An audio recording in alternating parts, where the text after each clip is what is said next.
بسم اللہ الرحمن الرحیم الحمد للہ رب العالمین والصلاة والسلام والتحیۃ والاکرام علی اشرف الانبیاء والمرسلین وعلی آلہ الطیبین الطاہرین المعصومین ولعنۃ اللہ علی اعدائہم اجمعین. اما بعد فقد قال الله تبارك وتعالى يا أيها الذين آمنوا اتقوا الله وكونوا مع الصادقين. صلوات.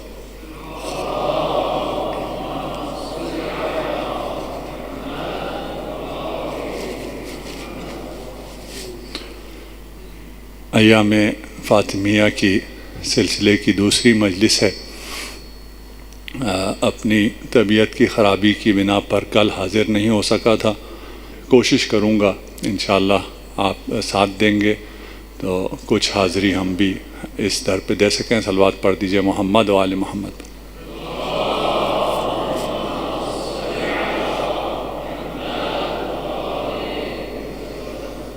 کائنات میں انسان کو عائلی نظام میں خدا نے ڈالا ہے. کسی کو باپ بنایا، کسی کو بیٹا اور کسی کو بیٹی، کوئی بہن کوئی بھائی. اولاد کے لیے آیات میں قرآن میں کوئی ایسی تاکید نہیں ملتی کہ والدین کے لیے لازم ہے کہ وہ اولاد کا احترام کریں، ان کی تکریم کریں. بالعکس ملتا ہے. قرآن اس بات پر تاکید کرتا ہے کہ والدین کا احترام بچوں پر فرض ہے. اور یہ والدین کا احترام بچے کیوں کریں، والدین بچوں کا احترام کیوں نہ کریں؟ یہ نہیں ہے کہ قرآن میں یہ نہیں کہ احترام مت کرو. اتنا زیادہ تاکید اس بات پر کیوں ہے کہ بچے والدین کا احترام کریں، اور اس بات پر تاکید کیوں نہیں ہے کہ والدین بچوں کو پیار کریں یا ان کا احترام کریں؟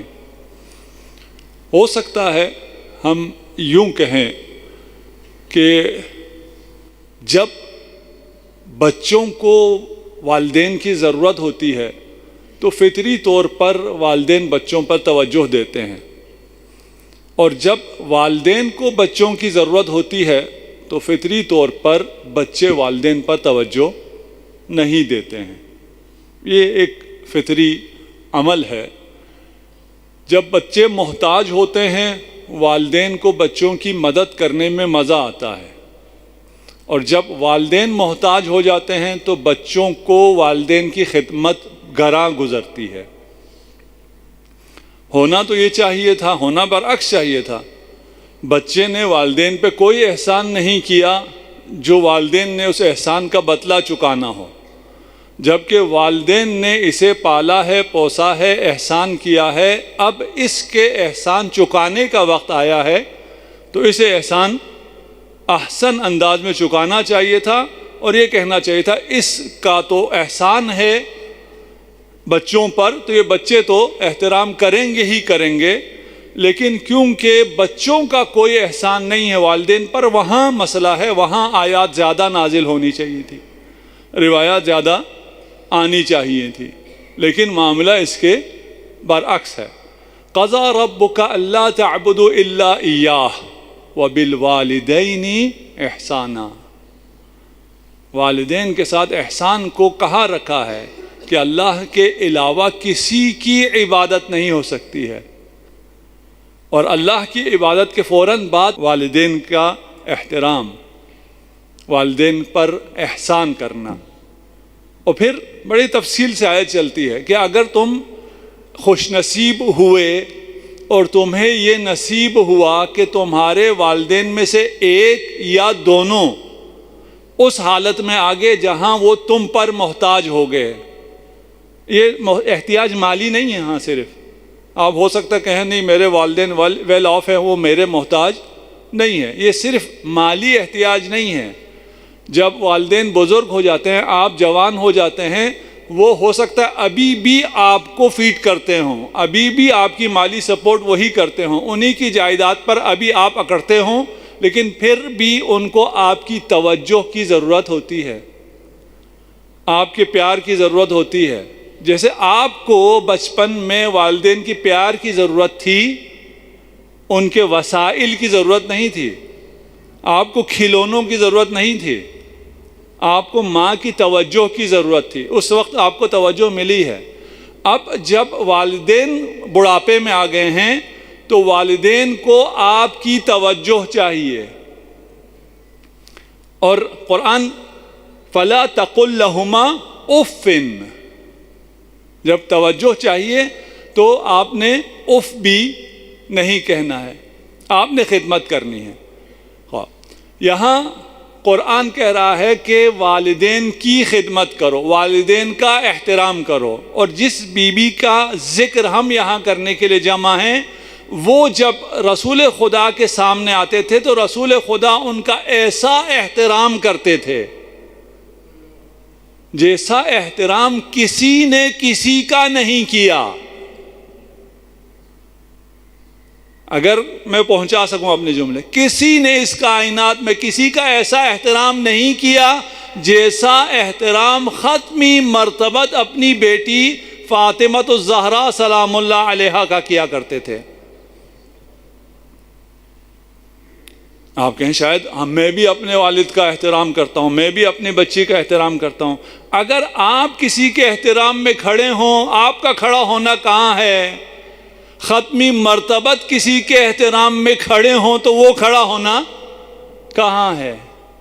وجہ عالم امکان، وجہ تخلیق کائنات، جس مسند کے لیے 1,24,000 انبیاء نے قربانی دی ہو، وہ اپنی مسند چھوڑ کر کھڑا ہو،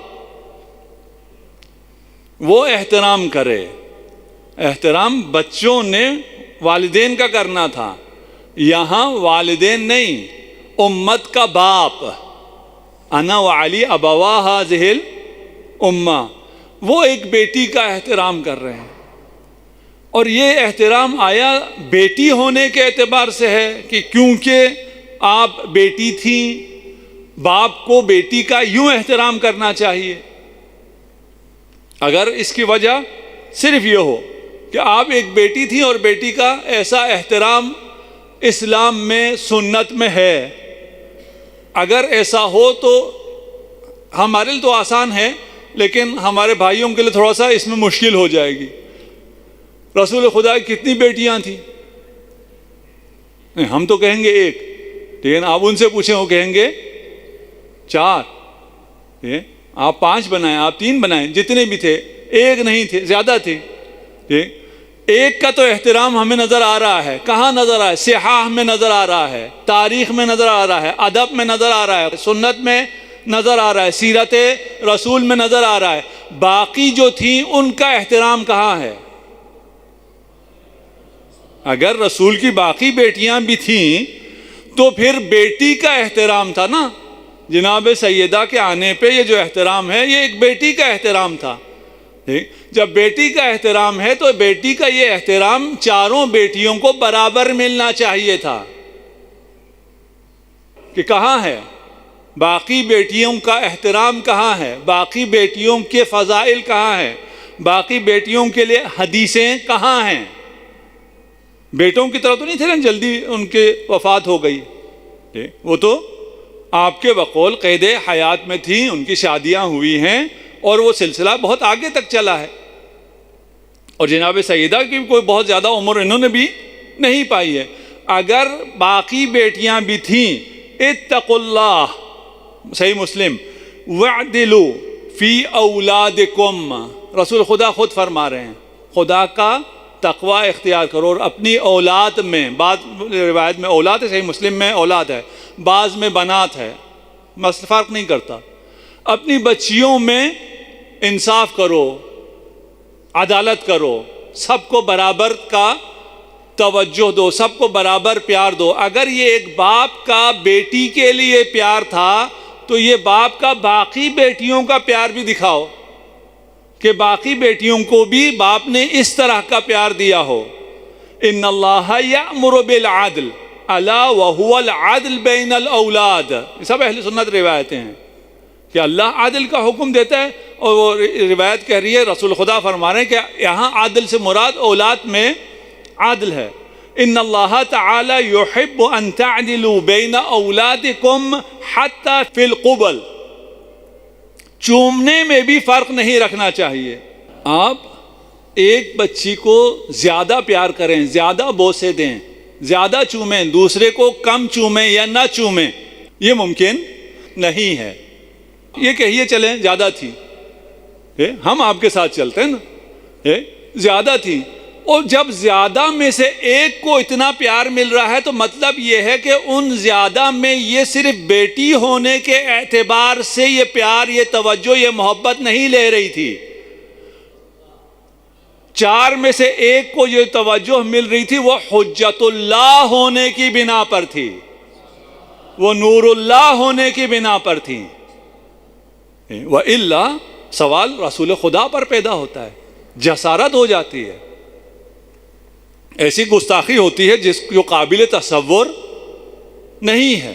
یا صرف ایک بیٹی تھی، اور اگر ایک بھی تھی تو یہ صرف بیٹی ہونے کی وجہ سے یہ احترام، یہ اکرام نہیں ہے. حضرت یعقوب کے 11 بیٹے تھے، لیکن ایک سے زیادہ پیار تھا. ایک سے زیادہ پیار کیوں تھا؟ وہ زیادہ خوبصورت تھے؟ نہیں، وہ حجت اللہ تھے، وہ اللہ کا نبی تھا، اس کے دل میں نور نبوت تھا. اس بنا پر یوسف سے زیادہ پیار تھا. اگر اس بنا پر کسی سے زیادہ پیار ہو تو یہ اولاد میں انصاف کے خلاف نہیں ہے. ایک میں خصوصیت ہے، اس خصوصیت کی وجہ سے اسے زیادہ توجہ ملتی ہے. آپ کے بھی 4 اولاد ہیں، ان میں سے ایک اچھا پڑھتا ہے، اچھا پڑھنے کی وجہ سے آپ اس پہ اچھا خرچ کرتے ہیں، وہ اچھی یونیورسٹیز میں جاتا ہے، اس کو آپ اچھا پیسہ دیتے ہیں، اس کی اچھی فیسیں بھرتے ہیں. دوسرا تو نہیں کہہ سکتا نا آپ نے اسے فلاں یونیورسٹی میں بھیجا، مجھے نہیں بھیجا. بھئی تو سلیکٹ ہوتا تو تجھے ہی بھیج دیتے. تجھ پہ جو اتنا خرچ نہیں کر رہے. انا اخلصناہم بخالصۃ، ان میں سے جس کو نور ولایت دیا گیا ہو، جسے نور عظمت خدا سے خلق کیا گیا ہو. ابھی روایت پیش کروں گا اور بہت عجیب ہے. ان روایت کو اگر ہم سمجھنے کی کوشش کریں اور سمجھ سکیں، بہت عجیب روایات ہیں جناب سیدہ کے باب میں. یہ ایک حجت کا احترام ہے دوسرے حجت کے لیے. ہم اللہ کی حجتیں ہیں، اور فاطمہ تو حجت علینا، فاطمہ ہم پر حجت ہے. حجت کا اس طرح استقبال کرتے ہیں. میں روایت پیش کروں گا. ام المؤمنین کمن و کیفن، سب سے زیادہ فضائل جناب سیدہ فاطمہ الزہرا سلام اللہ علیہا کے نقل کر رہی ہیں. واقعاً ایسا ہے، واقعاً ایسا ہے. چیک کر لیں، گوگل کر لیں، آج کل تو مسئلہ ہی کوئی نہیں ہے، ریسرچ کر لیں. مجھے یہ مجلس کا ریسرچ آغا تشریف فرما نہیں ہے یہاں شاید. ہم یہاں الحمدللہ جامعۃ کوثر میں ابھی نیا اضافہ ہوا ہے. نجف اشرف سے حجت الاسلام شیخ اشرف اخونزادہ تشریف لائے ہیں، اور وہ یہاں اپنے ٹیم کے ساتھ، ان کا کام یہی ہے کہ تبلیغ جو کر رہے ہیں، ہم لوگ جیسے ممبر پر ہیں، انہیں مواد فراہم کرنا، ان کے لیے تحقیق دینا. اور یہ ویب سائٹ پر بھی پبلش ہوتا ہے، خطبات تک بھی پہنچتا ہے. میں نے بھی آج ان سے استفادہ کیا ہے. اور جو چیزیں میں بیان نہیں کر رہا ہوں، ان کی پوری ریسرچ پیچھے موجود ہے، جس کو چاہیے وہ آپ لے سکتے ہیں. سب سے زیادہ کس کے بارے میں روایت نقل کی ہے؟ جناب سیدہ کے بارے میں. کمن و کیفن. پتہ نہیں یہ کمن کیفن آپ کو سمجھ میں آ رہا نہیں آ رہا.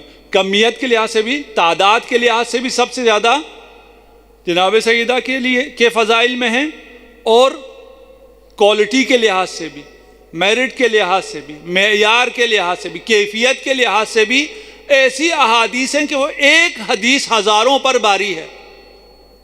اول تو ادھر کوئی ہزاروں ہے نہیں، اور اگر 1000 ہوں، کروڑ بھی ہوں، تو یہ ایک حدیث اس پر بھاری ہے. یہ کیسے ہو گیا؟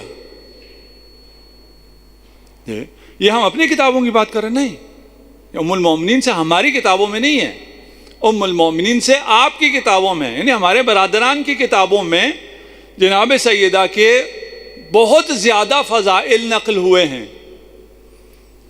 میں ایک جگہ مجھے یہی اسپیچ کرنی تھی، علماء اہل سنت تھی، میرا موضوع یہی تھا، اس سے پہلے 3-4 مقررین نے ایک ایک کر کے یہ روایات انہوں نے پیش کی، میں نے کہا میرے لیے تو بہت آسان ہو گیا، کیونکہ میں اپنے وہ سارے طلاب بیٹھے تھے اور جو طالب علم جو ہیں مبتدی، ان بیچاروں کو پتہ نہیں ہوتا، میں آپ کو اگر کہتا کہ صحیح مسلم صحیح بخاری میں آپ کی صحاح میں یہ ساری احادیث جناب سیدہ کے لیے ام المومنین سے، آپ یقین نہ کرتے، میں لکھ کے بھی لایا ہوا تھا، لیکن اب میرے لیے بہت آسان ہو گیا۔ آپ کے علماء نے جتنی روایات بیان کی ہیں، اس قسم کی کوئی ایک روایت بھی کسی اور صحابی کے لیے ام المومنین نے بیان نہیں کی ہے، ایک بھی۔ عجیب معجزہ ہے۔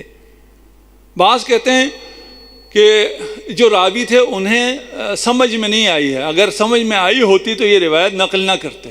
میں کہتا ہوں یہ آپ کا سوء ظن ہے، تعداد تو سمجھ میں آتے ہیں نا، انہیں تعداد تو سمجھ میں آتی تھی نا کہ یہ 10 ہو گئی، 20 ہو گئی، 40 ہو گئی، یہ زیادہ ہو گیا بھائی ادھر، یہ تو سمجھ میں آتا تھا، اس کے باوجود بیان کیا ہے۔ ایسا نہیں ہے کہ سمجھ میں نہ آتے ہوئے بیان کیا، وہ بہت بہتر سمجھتے تھے ان تمام احادیث کو اور عربی کو، ان کی فصاحت کو، بلاغت کو بہت بہتر سمجھتے تھے۔ یہ بات طے ہو گئی کہ جس کا گمان یہ تھا کہ امت میں خواتین میں خاتون اول ہی خاتون اول ہوگی، اسی نے بیان دے دیا کہ سیدہ فاطمہ سے زیادہ افضل کوئی بھی نہیں ہے، خاتون جنت بھی وہی ہیں۔ حدیث آتی ہیں اور یہ 4 دنوں میں کچھ درمیان بیان کروں گا۔ عن عائشہ قالت كنت ارى رسول اللہ صلی اللہ علیہ وآلہ وسلم یقبل فاطمہ، میں نے دیکھا کہ رسول خدا جناب سیدہ کو چوم رہے ہیں، بوسہ لے رہے ہیں۔ تو ام المؤمنین فرماتی ہیں کہ میں نے کہا کہ ایسا کرتے میں نے کسی کو نہیں دیکھا ہے، یعنی کوئی باپ اپنی بیٹی کو اتنا پیار نہیں کرتا ہے۔ یہاں پر یہ تعجب کہیں، آپ اسے اعتراض کہیں، آپ جو بھی اس کی تفسیر کریں، اس سے ہمیں غرض نہیں ہے۔ وجہ پوچھی، سمجھنے کے لیے پوچھا کہ یا رسول اللہ اتنا پیار ایک بچی کو کیوں؟ یہاں پر 2 روایتیں ہیں، ایک یہ سوال ہے، دوسری روایت کا بھی ایک حصہ میں ابن عباس روایت کرتے ہیں حضرت عائشہ سے، اس کو بھی نقل کرتا ہوں، اس کے بعد اگلے میں چلتے ہیں۔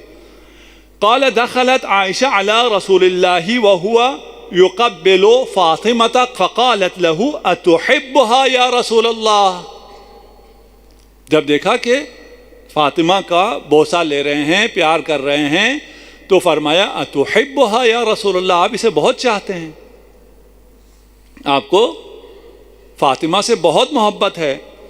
فقال اما واللہ لو علمت حبی لها لازددت لها حبا، اگر تمہیں میری محبت فاطمہ کی نسبت، میری محبت کا تمہیں علم ہو جاتا تو تمہیں فاطمہ سے بہت زیادہ محبت ہو جاتی۔ یہ اگر ہمارے لیے بھی ہے یا نہیں ہے؟ جی اگر ہمیں، اب امت سے کہہ رہا ہوں میں، اگر امت کو علم ہو جائے کہ رسول خدا جناب سیدہ سے کتنا پیار کرتے تھے، کتنی محبت کرتے تھے، اگر امت کو علم ہو جائے تو امت فاطمہ سے محبت کرے گی، فاطمہ کی اولاد سے محبت کرے گی، فاطمہ کے بابا کے دین کی حفاظت کرے گی۔ بس اعتراض ہم پر نہیں ہے ایام فاطمیہ کیوں مناتے ہو، فاطمہ سے کیوں اتنا پیار کرتے ہو کہ ہر سال 20 دن، ہم پر اعتراض نہیں ہے۔ ہمیں تھوڑا اندازہ ہوا ہے کہ رسول خدا کتنا چاہتے ہیں، میں کہہ رہا ہوں تھوڑا اندازہ ہوا ہے، ہم بھی یقیناً اس منزل پہ نہیں ہیں، نہیں پہچان سکتے ہیں کہ رسول خدا کو جناب سیدہ سے کتنا پیار تھا۔ صلوات پڑھ دیجئے محمد و آل محمد پر۔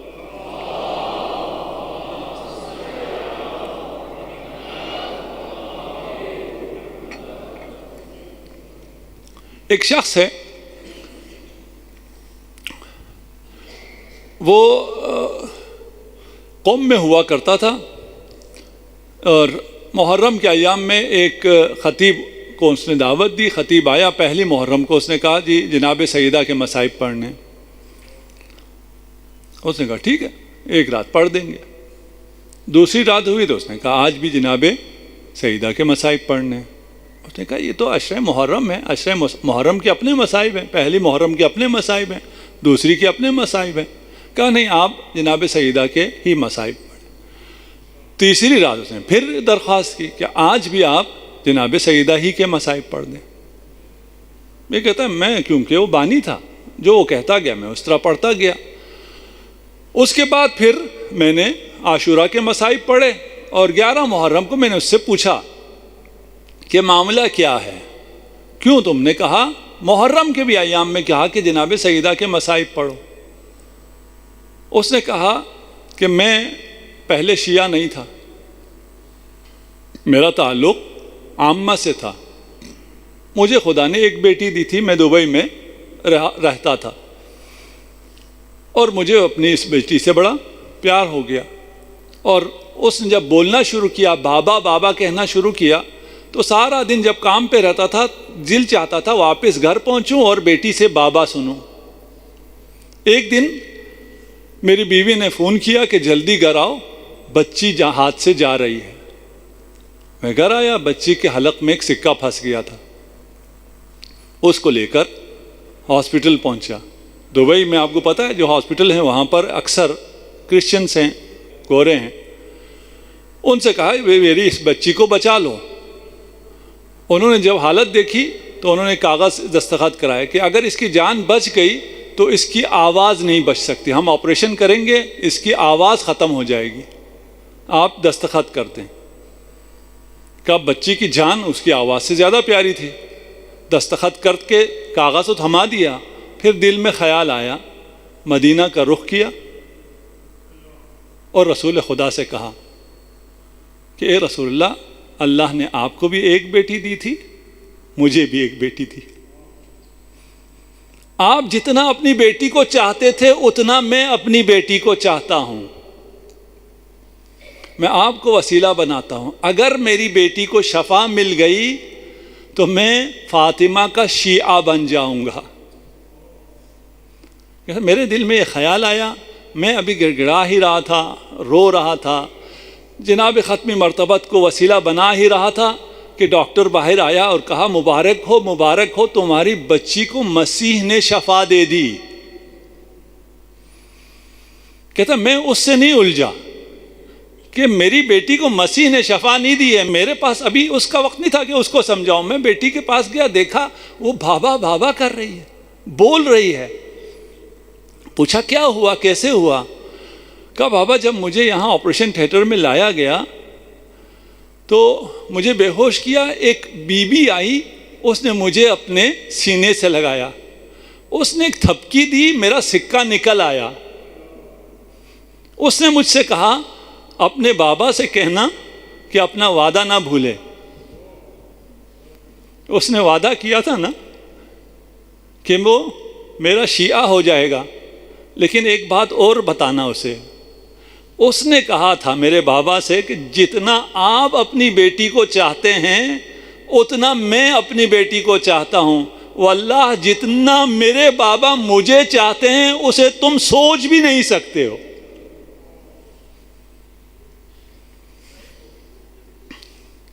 واللہ لو علمت حبی لہا، رسول خدا خود ارشاد فرما رہے ہیں اگر تمہیں اندازہ بھی ہو جائے نا میں فاطمہ کو کتنا چاہتا ہوں، تمہیں میری محبت کا اندازہ ہو جائے تو تم فاطمہ پر جان نثار کر دو، فاطمہ کے لیے اپنی زندگیاں دے دو.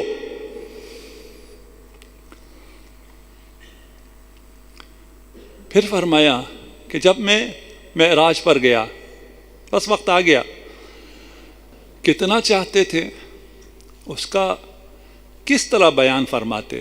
رسول خدا کیسے آپ کو یقین دلائیں؟ میں امت محمد سے پوچھ رہا ہوں تو میں کیسے یقین دلائیں کہ یہ ایک عام بیٹی نہیں ہے، تو ہمیں کس طرح یقین دلائیں کہ فاطمہ کیا ہے، کیا کیا کیا نہیں کہا، اپنی روح کہا، اپنا دل کہا، اپنا سکون کہا، اپنا بضع کہا، اپنا بہجہ کہا، سب کچھ کہا، پھر بھی نہیں سمجھ میں آیا۔ 6 مہینے بھی ہیں، 9 مہینے بھی ہیں، 13 مہینوں کی بھی روایت ہے، 17 مہینوں کی روایت ہے، 16 مہینوں کی بھی روایت ہے، یہ ساری تحقیق موجود ہے تمام اہل سنت مصادر میں۔ پھر یہ کیسے ہو سکتا ہے کسی نے 6، کسی نے 16، کسی نے جو جتنا رسول کے ساتھ رہا، جو جتنا نماز کے وقت رسول کے ساتھ آیا، جتنا آیا، اس نے دیکھا کہ در زہرا پر آئے تطہیر کی تلاوت، نماز سے پہلے جس در پر، جس چوکھٹ پر آتے ہوں، اس چوکھٹ پر لوگ آگ لے کے آ جائیں، انہیں اگر اندازہ ہوتا تو اس چوکھٹ پر کوئی تصور نہیں کر سکتا تھا نا۔ قال سلیم قلت یا سلمان، سلیم کہتا ہے کہ سلمان منا اہل البیت ہے، اسے زیادہ پتا ہوگا، میں سلمان سے پوچھتا ہوں۔ حل دخلوا ولم یکو استئذان، یہ نہیں ہو سکتا، اس دروازے پر جس کی چوکھٹ کو رسول خدا آئے تطہیر پڑھ کر اس چوکھٹ پر اجازت کے بغیر داخل ہو گئے۔ قال سلیم قلت یا سلمان حل دخلوا ولم یکو استئذان، اذن کے بغیر داخل ہو گئے۔ سلمان کہتا ہے فقال ای وعزت الجباری، مجھے خدا کی عزت کی قسم، صرف داخل نہیں ہوئے، وما علی الزہراء من خمار،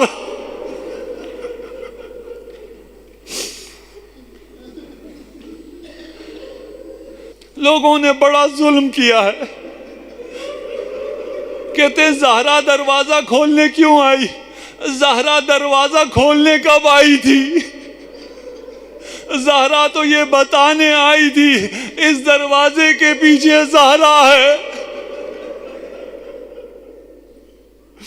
لیکنہا لازت وراء الباب، جب کہا یہ دروازہ مت توڑو، اس دروازے کے پیچھے فاطمہ ہے۔ اتضرم النار بباب دارها وآیت النور علی منارها، جس کی چوکھٹ پر آئے یہ نور درج ہے، اس چوکھٹ پر لات مارتے ہو، اس باب کی، اس دروازے کی کیا معرفت رکھتے ہو تم، جہاں سے وجہ اللہ تجلی کیا کرتے تھے۔ جب یہ ستم ہوا، زہرا دروازے کے پیچھے چلی گئی۔ سيعلم الذين ظلموا أي منقلب ينقلبون